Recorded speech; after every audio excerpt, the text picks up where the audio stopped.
I feel incredibly blessed to be in a spot where we have state-of-the-art equipment with a huge open space that not a lot of other schools in the country, much less New Mexico, has. When I got done with my whole wish list, it was about 50 grand over budget. Called Scott and we just sat down and made little adjustments, and we got it under where we needed to go by a couple thousand, and that took all of 30 minutes. So it was very seamless. There really wasn't a whole lot of struggle. We have 12 power racks. 4 of them are the FTRs. Okay, so 4 of them have the cable pulley system. We want to make sure everyone had 2 separate barbells on each side. So this mountain lion bar is great for your squats, any kind of press. The diameter is fairly thick, the knurling's fairly aggressive, okay, and it's super stiff, so you get no whip whatsoever. The Olympic bars, the knurling is much more aggressive, okay, you got your clean and your snatch grip. They have ball bearings in the sleeve, so it makes for a really nice transition from, you know, that high pull position to that catch. I love the bumpers. Our old 10s were very flimsy. These things are not.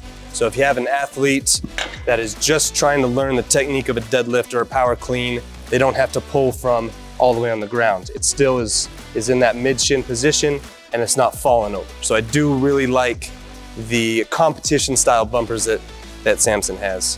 Another thing I just really like about the way we have it set up right now is it's perfect for what we need. And it still enables us in terms of space to add more. Getting every rack to be a FTR rack with all the cables and everything is #1 on my wish list. And then we'll throw Jacob's ladder under that one. But again, when I was talking to Scott, what's really great about these racks is how you can adjust them. We don't need to take down these half racks and then put up, you know, the cable deals, the FTRs. All you need to do is insert the cable pulley system. We've never had yoke carries and sled pushes, and this is a great combo. These things are heavy and super durable, and so far we've used them for conditioning, and we've used them for ankle, hip, and knee stability work, where we get it super heavy and just have these guys walk slow and controlled.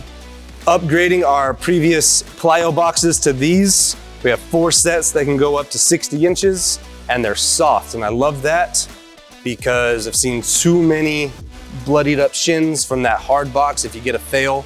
If you fail on these, you just land on your knees and you're okay. My favorite tool to use just for lower body strength and taking that compression off an athlete's spine, which is huge, especially when you're trying to do 8 to 10 reps with 400 or 500 pounds. Eventually your back is just gonna not like you anymore. Kettlebells and dumbbells, which was a huge upgrade. You guys weren't here before, but our dumbbells were very outdated. A lot of the dumbbells didn't match, even if they said 60 and 60, they didn't weigh 60 and 60. So it's nice to have 2 sets, 5 to 100. The great thing about Samson that I've been learning over this process is that if anything goes wrong, everything's under lifetime warranty. A feature that Deming High School's never had, you know, we've always had squat racks and barbells and dumbbells, but we've never had a room just for cardio. Samson actually designed this themselves. So it's like a little jungle gym setup. We don't use them for punching bags necessarily. It's more about drill work for our position players. So this is a really cool setup, and so far we've gotten a lot of good use out of it. Just the customer service part, that personal relationship was probably what set Samson apart from other people that I talked to. When this idea started, we got a couple of quotes, one from Rogue, one from Samson. I've never worked with Samson before, and I've just ordered stuff from Rogue, but I can tell you that the difference was all about the interpersonal, you know, customer service. You know, Rogue's all the way in Ohio, and I just got, yeah, you want this stuff, you can have it. Cool, right? But Samson came down here, Scott came down here, and didn't try to pitch us his stuff. You know, he was all about, we can provide you guys with anything that you want. Okay, whatever your idea is, we can facilitate. While it's perfect right now, if we ever get some more funding to upgrade, it's just a seamless upgrade. They just come in, install it, they're done.